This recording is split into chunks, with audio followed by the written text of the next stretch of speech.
ఇక రేటెక్కిన కరెంటు కుంభకోణం, యాక్సిస్తో అడ్డగోలు ఒప్పందానికి నిస్సిగ్గుగా సర్కారు సమర్థన. సెకీతో జగన్మోహన్ రెడ్డి సర్కారు ₹2.49 చొప్పున ఒప్పందం కుదుర్చుకుంటే 1,00,000 కోట్ల రూపాయల అవినీతి, ప్రజల మీద తీవ్రమైనటువంటి భారం అంటూ చంద్రబాబు నాయుడు తెలుగుదేశం నానా రచ్చ చేసినాయి. వాస్తవమే, అంత పెద్ద మొత్తానికి కొనుగోలు చేయాల్సినటువంటి అవసరం లేకపోయినా భారీ మొత్తానికి కొన్నారు. ఇప్పుడు అదే చంద్రబాబు ప్రభుత్వం అప్పుడు తప్పుబట్టి ఇప్పుడు ₹4.60 యూనిట్ కొనుగోలు చేస్తుంది. ఈ కొనుగోలు చేసిన దాన్ని ప్రభుత్వం ఎట్లా సమర్థించుకుంటుందంటే, ప్రభుత్వ అవసరాల మేరకే ఒప్పందాలు. ₹2.49 యూనిట్ కొనుగోలు చేసినట్టు జగన్ అబద్ధాలు చెబుతున్నారు.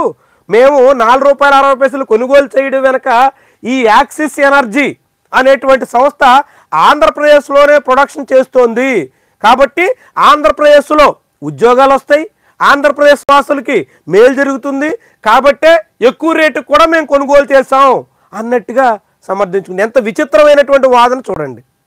సెకీతో కుదుర్చుకున్నటువంటి ఒప్పందంలో విద్యుత్తు మన దగ్గర ప్రొడక్షన్ కాదు, ఎక్కడో గుజరాత్లో రాజస్థాన్లో ప్రొడక్ట్ అయినటువంటి విద్యుత్ ఇక్కడ తీసుకొచ్చి ₹2.49 అమ్మడాన్ని మేము వ్యతిరేకించాం.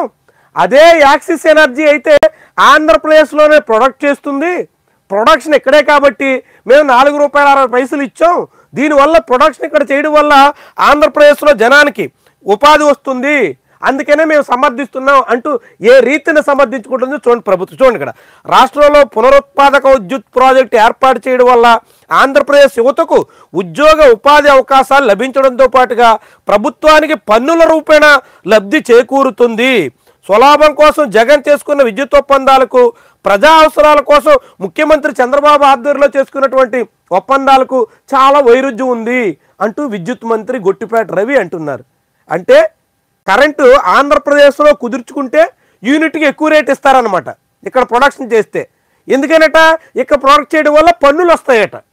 ఎంత విచిత్రమైనటువంటి వాదన అంటే, బహుశా మంత్రి గొట్టిపాటి రవికి తెలుసో లేక తెలియకో, తెలిసి కూడా జనాల్ని మభ్య పెట్టాలన్నటువంటి దురాలోచనతో తెలియదు. కానీ ఏదైనా ఒక కంపెనీ ఎక్కడైతే రిజిస్టర్ అవుతుందో ఆ రిజిస్టర్ ఆఫీస్ నుంచే యాక్టివిటీస్ నడుస్తాయి.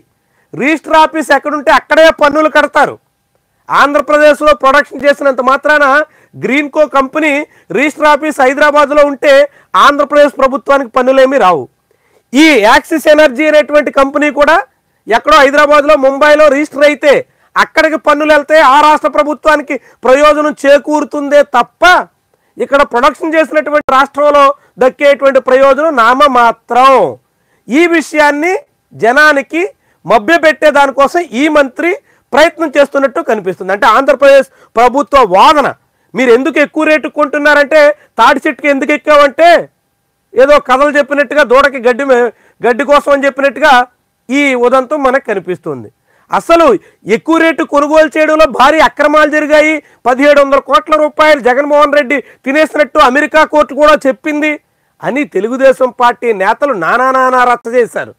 మరి ఇప్పుడు ₹2.49 కొంటే 1700 కోట్ల రూపాయల స్కామ్ జరిగితే, మరి ₹4.60 కొన్నప్పుడు ఎంత స్కామ్ జరగాలి? అప్పుడు జగన్మోహన్ రెడ్డి అవినీతికి పాల్పడితే ఇప్పుడు ఎవరు అవినీతికి పాల్పడినట్టు? దాన్ని ఇలా ఈ రీతిలో సమర్థించుకోవడాన్ని ఏమనాలి? దీని మీద వైఎస్ఆర్సీపీ అనుకూల పత్రికలు కథనాలు ఇస్తున్నాయి.